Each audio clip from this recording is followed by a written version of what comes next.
Almost every day, armed banditry, kidnappings, and the rest of them, sir.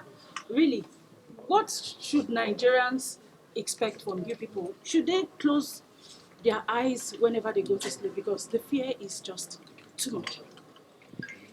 Well, is it the responsibility of the military alone? It's the responsibility of everybody to keep alert and find safety when necessary. But we shouldn't be cowards. At times, the banditry will only come with about 3 rounds of ammunition. When they fire shot, everybody runs. In our younger days, we stand to fight any aggression coming to us. I don't know why people are running away from minor things like that. They should stand and let these people know that even the villagers, they have the competence and capability to defend themselves. But our own duty is to ensure no Nigerian is hurt and we're capable of protecting the integrity of this nation. And we will continue to do it even though we are so stretched. Are you supporting the use of firearms by citizens? You are asking so many. Sorry, sir.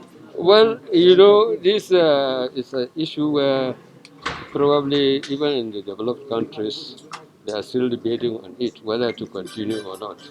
But I don't advise Nigeria to start using firearms for personal use. Still on the appointment of ex-service chiefs as envoy, do you think it is in order, considering the criticism that surrounds their performance when they were there?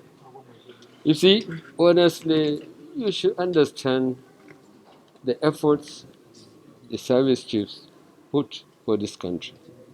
When they came in 2015, you see the applause. The people accepted them, and they were doing this nation very proud.